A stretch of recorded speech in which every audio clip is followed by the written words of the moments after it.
คำจาก็ถ้าจะเปลี่ยนไปเป็นครับผมอย่างนี้นะวันนี้ก็เป็นแถมวันหนึ่งนะครับหรือคืนหนึ่งคืนนี้เป็นคืนวันพุธเนาะเป็นคืนวันพุธตามปกติรายการที่จะมาในคืนวันพุธก็คือรายการของพระเดชพระคุณท่านเจ้าคุณพระสุวรรณเมธีวัดพระธาตุสลีจอมตองวรวิหารนะครับแต่รายการของเพื่อนจะมาปุ้น20:00 เกิงเพื่อนก่อนในช่วง20:00จนถึง20:00 เกิงนี่มันว่างตามปกติท่านผู้ฟังก็จะได้ฟังท่านพระอาจารย์ท่านพระครูอภิวัฒนวิกรมมาจ๋ามานำเข้ารายการจนถึงปุ้น20:00 เกิงปุ้นแล้วเพิ่งก็จะตัดสัญญาณจากวัดพระธาตุศรีจอมตองมาออกให้ท่านผู้ฟังได้ฟังกันต่อแต่เนื่องจากคืนนี้ท่านพระอาจารย์ท่านพระครูอภิวัฒนวิกรมเพิ่งก็มีภารกิจติดศาสนกิจเนาะเพิ่นไปเทศเพิ่นบอกว่าคืนนี้มีงานเทศที่อำเภอแม่วางอีกเพิ่นบอกว่าตะวาก็ตะวาโทรมาบอกลุงนันเข้ารายการเนี่ยสักเล็กสักน้อยแล้วก็ปุ้น20:00 เกิงเพิ่นก็รับสัญญาณของพระเดชพระคุณเพิ่นก็รับปฏิบัติตามคำสั่งของเพิ่นเนาะเพราะฉะนั้นในช่วง20:00เวลาเนี้ยนะครับเวลาที่ผมเนี่ย20:00เพื่อบ่ฮืดสถานีที่เพิ่นรับสัญญาณจากวัดปักตังเจริญเข้าใจผิดคิดว่าคืนนี้บ่มีรายการอะไรอย่างแล้ว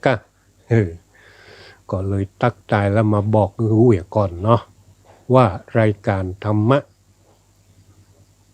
คืนนี้มีตามปกติแต่จะมา20:00 เกิงเป็นต้นไปนะครับจนถึง4:00อันนี้สำหรับสถานีต่างๆนะครับที่เปิ้นรับสัญญาณไปเนาะส่วนมากก็ตั้งปุ่นนะครับตั้งเชียงรายตั้งลำปางเนาะตั้งน่านพวกก็มีกะเนาะน่านมีว่าเนิร์ดตั้งแพร่ตั้งน่านว่านะ ตั้งเชียงใหม่เฮานี่ก็ที่หูก็มีวัดพระบาทอุดมน้ำบ่อสาวาเนาะของหลวงพ่อเจ้าคณะอำเภอเพิ่นนะครับเพิ่นรับสัญญาณอยู่เพราะฉะนั้นท่านผู้ฟังที่ฟังต่อเนื่องมาจากรายการของท่านพระอาจารย์ท่านพระครูชัยวัฒน์นะครับท่านพระอาจารย์ชัยวัฒน์คเสโนหรือตุลุงนันท์นะครับในช่วงทุ่มกันเนาะหรือตั้งแต่6:00มาแล้วก็6:00มาแล้วก็อย่างใดเนี่ยนะครับจนถึงเนี่ยทุ่มเกือบ20:00แล้วเนาะที่จบไปตะกี้นะครับแล้วก็ฟังอันนี้ฟังช่วง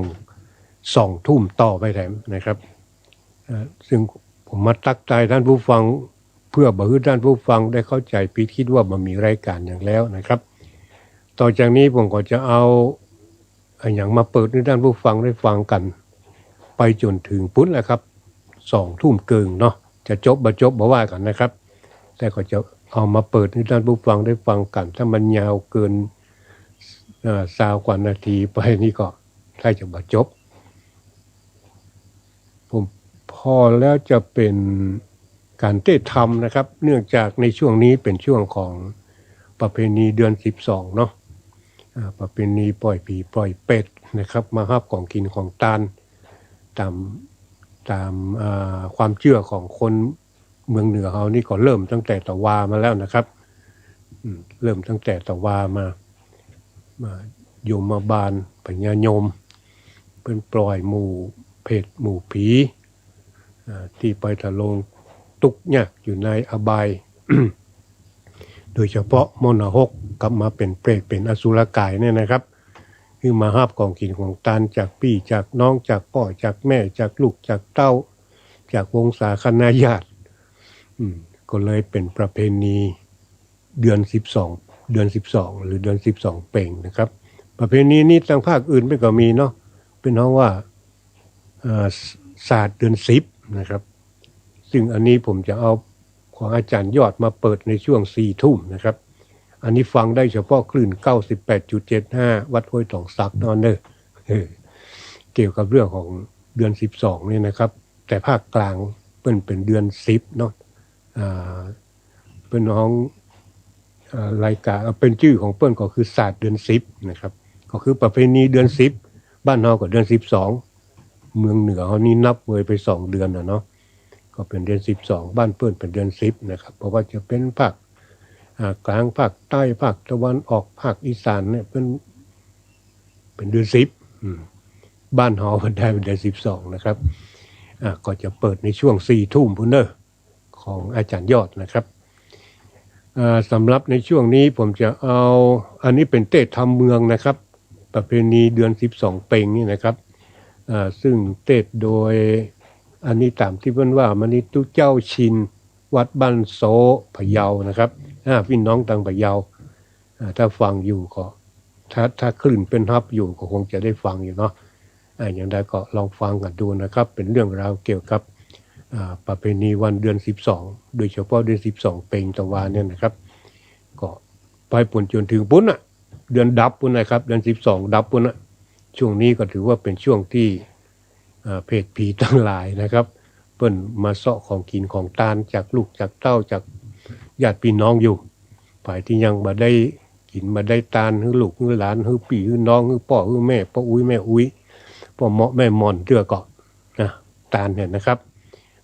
ถ้าเฮาบ่เนี่ยบ่ทำก็ฟังทำทำเป็นว่าอย่างใดเนาะจะเปิดให้ฟังนะครับถ้าจบบ่ว่ากันเนาะจะเปิดไปจนถึง2 ทุ่มครึ่งนะครับถ้าถึง2 ทุ่มครึ่งแล้วผมก็จะตัดเข้ารายการของพระเดชพระคุณท่านเจ้าคุณพระสุวรรณเมธีเพิ่นนะครับตอนนี้มาฟังเทศประเพณีเดือน12เพ็งนะครับโดยตุเจ้าชินที่เราเป็นว่านะท่านพระอาจารย์ชินนะครับเนาะชินวโร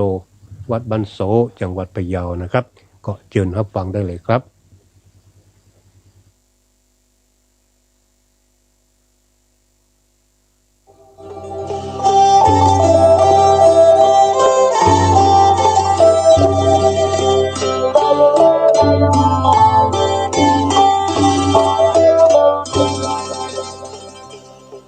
ความสุขทางเนื้อหนังไม่จีรังเท่าสุขใจสะสมทรัพย์สิ่งใดไม่ปลอดภัยเท่าสะสมบุญลำดับจากนี้ขอเชิญทุกท่านติดตามรับฟังรายการธรรมนิธิพระชินบุตรเทศนาธรรมพื้นเมืองดำเนินรายการโดยเจ้าอธิการชินวรชินวโรเจ้าอาวาสวัดบ้านโซตำบลแม่นาเรืออำเภอเมืองพะเยาจังหวัดพะเยา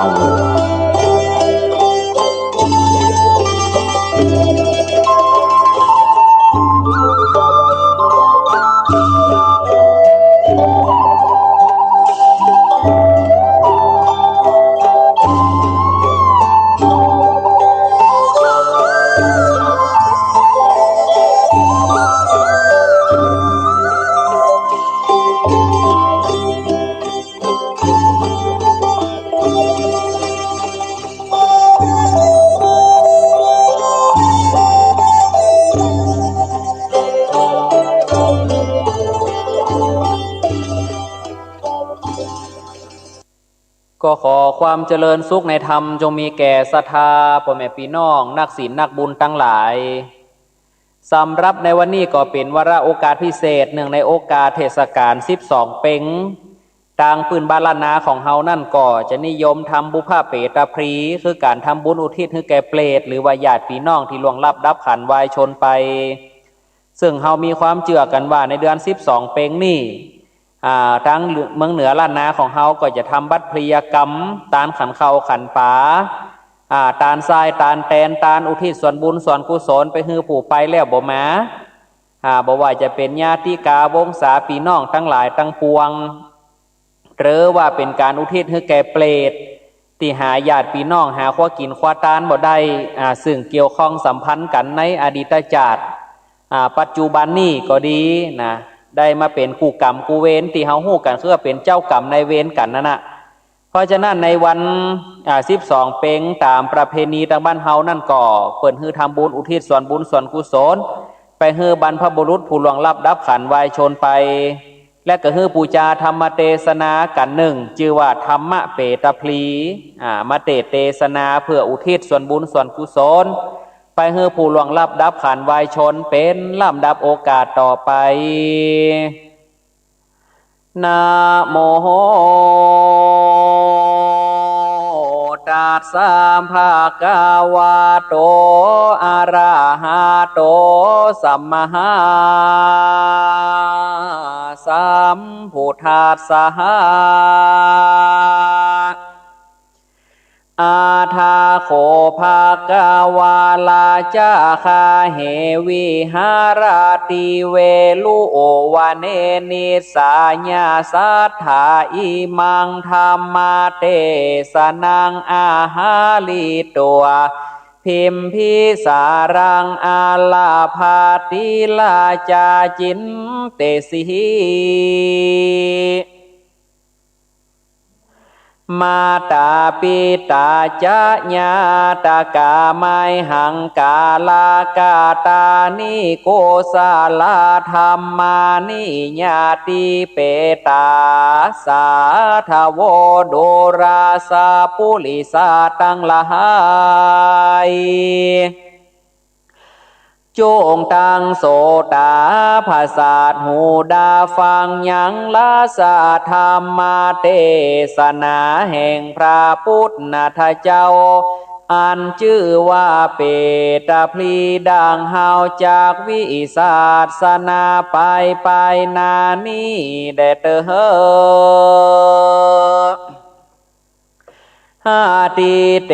กาเลปางเมื่อพระพุทธเจ้าแห่งเฮายังละสถิตสำลานยังอยู่ในแก้วกูเวลุวนาลามอันเป็นที่โพดเมตตาธรรมเทศนาแก่ปันนะสัตตังละหายยามนั้นพญาพิมพิสารก็ยังสำลานโยในห้องภาศาสแห่งตนรันติยาในกังเคินจักดาไกลงมาแล้วพญาเจ้าพิมพิสารก็มาจิตตานาหายังญาติกาวงสามาตาปิตาพี่น้องอันใดตกไปสู่ห้องนาอบายหรือว่าเขาตั้งหลายไปเมื่อเกิดในจันฟ้าเลิศเมืองสวรรค์และจากได้สาเวยยังทุกข์และสุขก็บ่อาจจากหูไปได้พระญาพิมพิสารกีตนาในใจตนว่าบ่มีโปกนาคาละผู้ใดอาสมาตาหูใดพระบาทไทยสัพปัญโยเต้าอันจริงจักแก่ยังความสลังสันเตหะอันสงสัยแก่คนและเทวดาตั้งหลายการนาพญาปิมพิสารกึดนาคนิงใจดังอันแล้วจริงมีลาจญาฮือเสนาอามาตจัดแจงแต่งดายังข้าวน้ำโภชนาอาหารพร้อมโดยปริวารอันมากสละเดชเข้าไปสู่อาวาสเวลุวันอันเป็นที่สัมหารแห่งพระตาสะปนตนญาณแล้วก็ยกมือสานขาบไว้วันตาว่าพันเตภะกาวาคาเดพาพุทธเจ้าต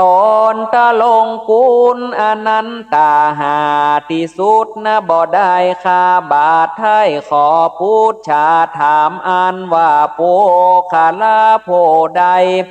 มีใจใสศรัทธายังเจียในกุนแก้วตั้งสามอันใดเฮือตานข้าวน้ำโภชนาอาหารถวายเป็นตาหารแก่ฝูงเพศอันใดฮับโตคาเวตนาไหนสัมนาปราญิกาพบนาไปนาอันเป็นเจอว่าโปคาลาโพนั้นอันมีความกตัญโยกตาเวทิตาถูกตามแบบเบาจาหีตปเวณีโบราณอันโปติสัตเจ้าตั้งหลายกระทำมาแต่ก่อนนะกระทำโอทิศส่วนบุญไปหายังปีตามารดาพ่อแม่ครูบาอาจารย์อันใดสืบแต่นยังเข้าของสัมปัตติให้นากามาเขตในเมื่อโยมยังคนได้เจอว่าโพคาลาโพนั่นเป็นโพมีพญาอันนักปราชญ์หากยกย่องว่าเป็นผู้มีความกตัญญูตาตอบแทนบนกุลพ่อแม่อันเขาเจ้าเหล่านั้นเฮอได้พ้นจากทุกข์เฮอได้ถึงสุขโจงปากันตกแต่งยังจะตูปัจจัยตั้งสี่มีภาจีวราภิกขาหารมาถวายเป็นทานแก่พระสังฆเจ้ามีพระพุทธเจ้าเป็นประธานก็หากจากมีพลานิสงส์มากนักจะเลดูลามหาราชเจ้ากันถึงเดือนสาลตะเดือน12มาไขว่หอดจะโยมพี่บ้านก็ปรงอนุญาตปล่อยสัตว์นาโลกเฮอได้มาพอยังฝูงหมู่ลูกหลานพ่อแม่พี่น้องครูบาอาจารย์สามีกาลูกเต้าอันโยเมืองคนเฮอได้ฮับส่วนกุศลอันเขาตั้งหลายกันว่าพุงเพศตั้งหลายขึ้นมาหอดแล้วเขาก็หีบซอสะแหวงหาฝูงญาติกาลพี่น้องอันโยแห่งห้องเมืองคนหวังจากได้ฮับส่วนบนส่วนโกศลละหือต้นจากอันเป็นเปตาวิสัยส่วนพุงเพศตั้งหลายอันเป็นพ่อและแม่ปู่ย่าตายายก็หีบพระผายเล่นไปหาลูกเต้าเล่นหลานส่วนเพศพุงอันเป็นลูกเล่นหลานก็เล่นไปซ้อหายังปิตามารดาพ่อแม่ปู่ย่าตายายแห่งไผ่มันสอดซ้อไปตัวเขตห้องโพเป็นน้องก็เล่นไปหาปีโพเป็นปีก็เล่นไปหาน้องตัวเขตห้องเกหาส่วนเพศโพเป็นสามีกาก็เล่นไปหาภริยาเมียเก่าส่วนเมียนั้นเล่าก็เล่นไปหาผัวหกเล่นซ้อหาตามเกหาและกองน้อยใหญ่ภาพเรียบไว้ไปมาในวัดวาอารามนากุดีวิหารและโบสถ์เพื่อจากทาฮับเอาของตานอันลูกหลานปั่นยื่นเฮือบางพ่องก็ไปสำแดงฮือหันตัวตนบางพ่องน่ะก็เข้านี่มีดกำฟันของฝูงโมอันโยมยังคนกันว่าผงเพศตั้งหลายได้กฎหมายลายเจอเขาละก็เจิญสู้ยินดีได้ฮับตานนาเปตาพี่เขาเหล่านั้นนะก็อนุโมทนาทาน เฮอลูกหลานได้โยดีมีสุขเฮอมีโจกมีลาภาสาการปนจากภัยยากังวลปนนาตาลายเฮอได้มั่งมนตุนเต้ามีข้าวมีของมีเงินท้องของกินก็อย่าได้หมดจกนะก็อย่าได้เสี่ยงเฮอมีอายุมันยืนยาวจะเลแฮปานดังฝูงเพศล่างพองนะก็จากันว่าหมูตูคาตั้งหลายได้หาบแล้วว่าอันส่วนผงเพศตียังบ่ได้หาบส่วนบนก็มามีความเววนห้อนใจละว่าจักกระตำสันใดจากมีไผ่ทำบุญมาเฮอบ่โจปอจวนจักดาถึงเวลาหมดเขตเหตุว่ากรรมไปหลังมากรรมบังเกิดเกิงบ่เฮอหันยังโมพี่น้องไปทำบุญหาลวดได้ต้องทุกขเวทนาอดอยากหากหาตีเปิงบ่ได้เหตุบ่ได้ทำ